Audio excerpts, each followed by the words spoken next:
কালো টাকা সাদা হওয়ায় গতি বেড়েছে অর্থনীতির, আবারও সুযোগ দিতে চায় সরকার, জানালেন অর্থমন্ত্রী।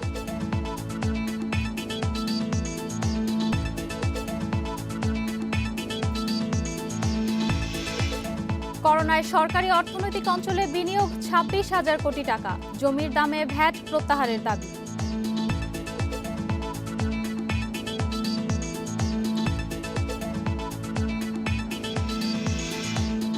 রেকর্ডের পর দিনই হোঁচট খেল ডিএসই, লেনদেন কমল 969 কোটি টাকা, দর হারালো 47 ভাগ কোম্পানি।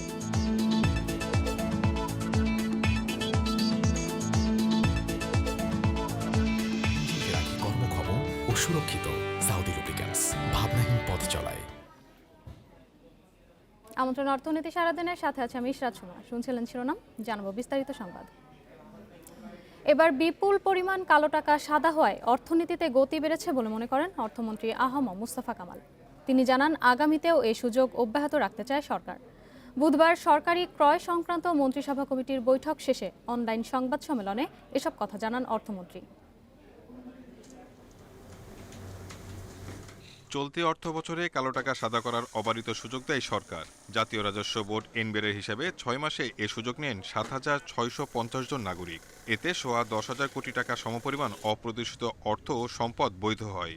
সাদা হওয়া এসব সম্পদের বেশিরভাগ বিনিয়োগ হয়েছে আবাসন খাত ও পুঁজিবাজারে। এ থেকে সরকার রাজস্ব পেয়েছে প্রায় 1,000 কোটি টাকা। অর্থমন্ত্রী জানান, কালো টাকা সাদা করার এ সুযোগ আবারও দিতে চায় সরকার। একজনের একটা ট্রানজাকশন 10 হাত হয়ে ঘুরে 10 হাত ঘুরে হয়তো 7 দিনে, তো এতে করে ইকোনমি অনেক বেগবান হচ্ছে, ইকোনমি আরো শক্তিশালী হচ্ছে।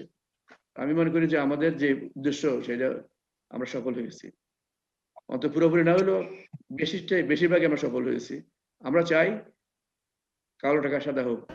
তবে এবার রিটার্ন জমা দেয় তেমন সাড়া মেলেনি।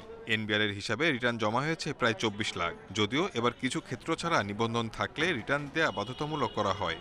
এনবিআরের হিসাবে নিবন্ধিত করদাতা 56 লাখের বেশি। অর্থমন্ত্রী মনে করেন, রাজস্ব খাতে অটোমেশন না হওয়ায় রিটার্ন জমা কম হয়েছে। যারা ট্যাক্স দেয় শুধু তারাই দেয়, অন্যরা দেয় না। এগুলা রেট অফ ট্যাক্সেশন আমাদের অনেক বেশি ছিল। আস্তে আস্তে আমরা যেগুলো এগুলোর কমিয়ে না নিয়ে আসতে পারি, কম্পিটিটিভ জায়গায় নিয়ে আসতে না পারি, তাহলে হবে না। নতুন বছরে অভ্যন্তরীণ সম্পদকে আরও ভালোভাবে কাজে লাগানোর কথাও সংবাদ সম্মেলনে জানান অর্থমন্ত্রী। Shahid Ahmed, independent news, Dhaka. দেশি বিদেশি বিনিয়োগের উর্বর ক্ষেত্র হয়ে উঠছে সরকারি অর্থনৈতিক অঞ্চলগুলো।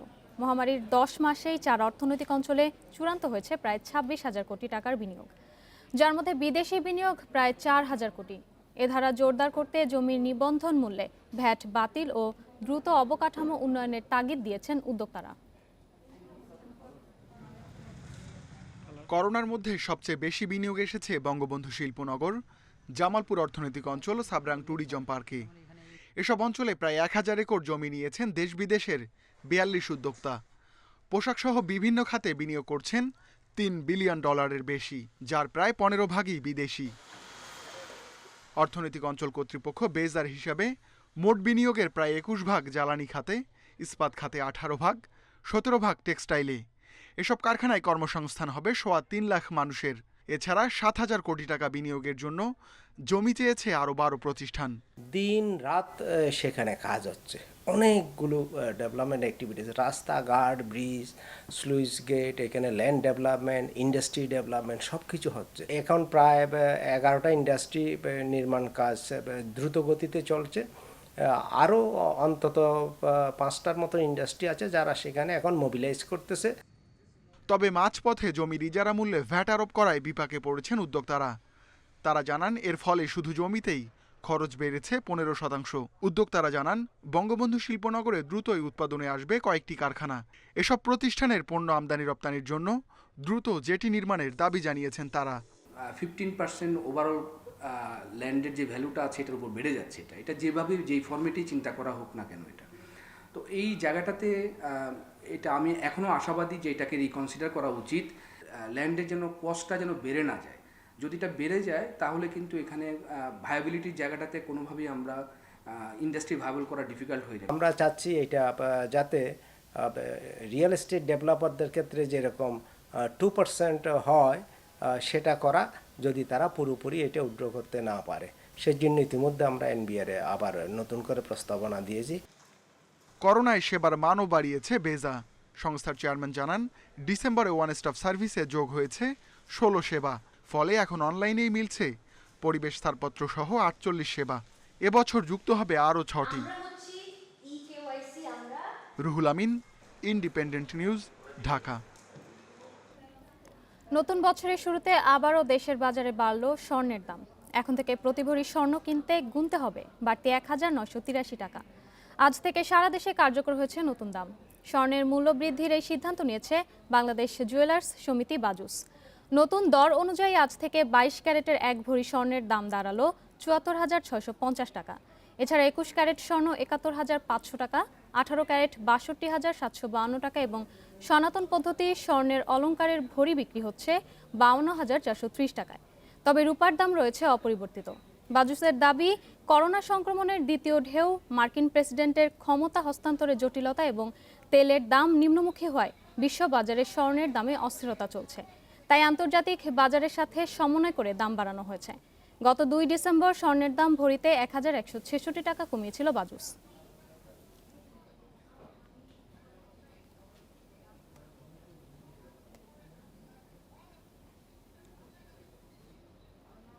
দশ বছরের সর্বোচ্চ লেনদেনের রেকর্ডের পরদিনই হোঁচট খেল ঢাকার শেয়ার বাজার।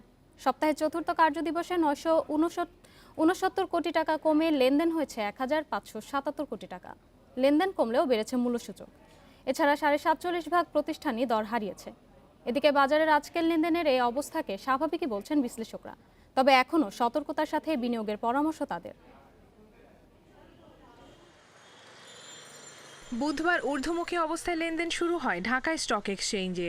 দিন শেষে প্রধান সূচক ডিএসইএক্স 30.48 পয়েন্ট বেড়ে অবস্থান করছে 5,640 পয়েন্টে। আজ ডিএসইতে মোট লেনদেন হয়েছে 1,577 কোটি 46 লাখ টাকার শেয়ার, যা আগের দিনের থেকে 969 কোটি 36 লাখ টাকা কম। যেখানে মঙ্গলবার লেনদেন হয়েছিল 2,546 কোটি 82 লাখ টাকার শেয়ার। হাত বদলে অংশ নেওয়া 361টি কোম্পানি ও মিউচুয়াল ফান্ডের মধ্যে দর বেড়েছে 120টির, কমেছে 171টির এবং অপরিবর্তিত আছে 70টি প্রতিষ্ঠানের শেয়ার দর। তবে আজ সূচক বাড়লেও লেনদেন কমেছে, যাকে বাজারের স্বাভাবিক গতি হিসেবে দেখছেন বিশ্লেষকরা। সূচক কিন্তু প্রায় 30 পয়েন্ট বেড়েছে আজকে সূচক, এবং ট্রানজ্যাকশন গতকালের চেয়ে কম হলেও বলতে হবে আজকে ট্রানজ্যাকশনটা ছিল কিছুটা ডাইভার্সিফাইড ট্রানজ্যাকশন, অর্থাৎ যে নির্দিষ্ট কতগুলো শেয়ারের সাথে সাথে অন্যান্যগুলো বেড়েছে। আর যেই শেয়ারগুলি বাড়ছে সেগুলো বিগ ক্যাপের ক্যাপিটাল এবং ফান্ডামেন্টাল কোম্পানি, সেগুলো বাড়াটাও কিন্তু মার্কেটকে একটা মানে দীর্ঘমেয়াদী চাঙ্গা ভাব দেখা যাচ্ছে। সবচেয়ে বেশি লেনদেন হওয়া প্রতিষ্ঠানের তালিকায় প্রথম অবস্থানে উঠে এসেছে বেক্সিমকো, দ্বিতীয় বেক্সিমকো ফার্মা এবং তৃতীয় অবস্থানে লঙ্কা বাংলা ফাইন্যান্স। এছাড়া শতাংশের দিক থেকে দর বৃদ্ধির তালিকার শীর্ষে রয়েছে এএফসি এগ্রো, দ্বিতীয় রবি এবং তৃতীয় অবস্থানে ফুয়াং সিরামিক। অন্যদিকে চট্টগ্রাম স্টক এক্সচেঞ্জে সার্বিক সূচক বেড়েছে 38 পয়েন্ট, লেনদেন হয়েছে 108 কোটি 86 লাখ টাকার শেয়ার। কপ্তিয়া মুমতাহানা, ইন্ডিপেন্ডেন্ট নিউজ, ঢাকা। 8 লাখ থেকে এক দশকে দেশে ইন্টারনেট ব্যবহারকারীর সংখ্যা 11 কোটি ছাড়িয়েছে, যার উপর ভর করে করোনা মহামারীতে অনেকটা স্বাভাবিক ছিল মানুষের জীবন। শিক্ষা, স্বাস্থ্য, শিল্প সহ প্রায় ক্ষেত্রেই প্রযুক্তির সুফল পাচ্ছে মানুষ। তথ্য প্রযুক্তি প্রতিমন্ত্রী জানান, চতুর্থ শিল্প বিপ্লবকে কাজে লাগিয়ে উন্নত দেশ গঠনে প্রস্তুতি চলছে। আর চলতি বছরেই 5G চালু হচ্ছে বলে জানান টেলিযোগাযোগ মন্ত্রী। 2008 সালের নির্বাচনী ইশতেহারে 2021 সালের মধ্যে ডিজিটাল বাংলাদেশ গঠনের ঘোষণা দেয় বর্তমান সরকার। গত এক দশকে প্রযুক্তির উল্লেখযোগ্য অগ্রগতি হয়েছে। করোনা মহামারীতে সবচেয়ে বড় অবলম্বনের জায়গা হয়ে দাঁড়ায় ডিজিটাল প্ল্যাটফর্ম। প্রযুক্তির কল্যাণে করোনায় ঘরে বসে পণ্য হাতে পেয়েছেন গ্রাহকরা। 1.5 কোটি মানুষ নিয়েছেন টেলিমেডিসিন সেবা। অনলাইনে 4.5 কোটি শিক্ষার্থীর পড়ালেখা চালু রাখা সম্ভব হয়েছে।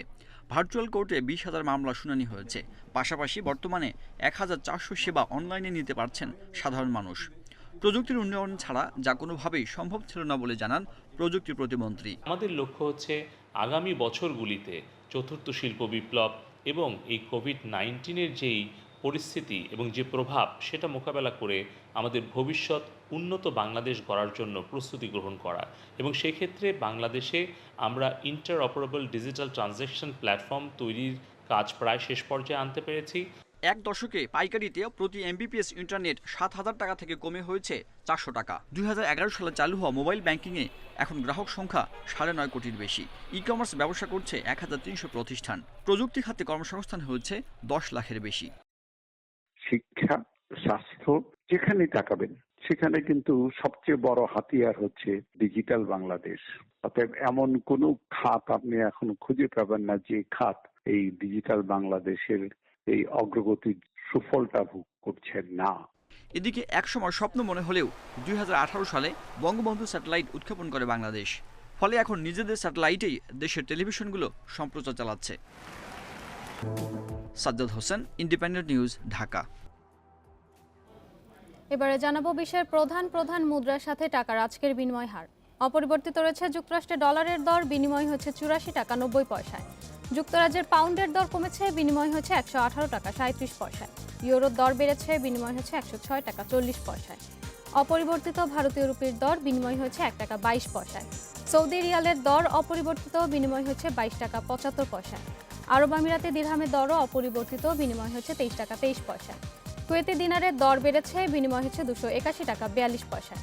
কমেছে মালয়েশিয়ান রিঙ্গিতের দর, বিনিময় হচ্ছে 21 টাকা 26 পয়সায়।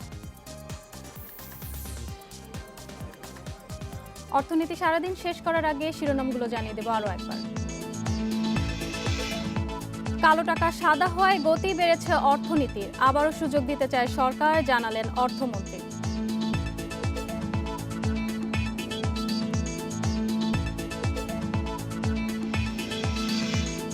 করোনায় সরকারি অর্থনৈতিক অঞ্চলে বিনিয়োগ 26,000 কোটি টাকা, জমির দামে ভ্যাট প্রত্যাহারের দাবি।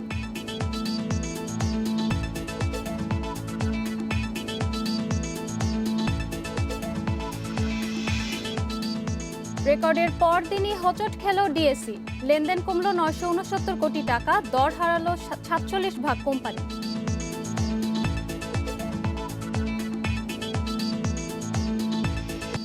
এ ছিল আজকের অর্থনীতি সারাদিনে। ইন্ডিপেন্ডেন্ট টেলিভিশনের সব খবর আরও জানতে চোখ রাখুন ফেসবুক, ইউটিউব এবং টুইটারে। আমন্ত্রণ আমাদের পরের আয়োজনে।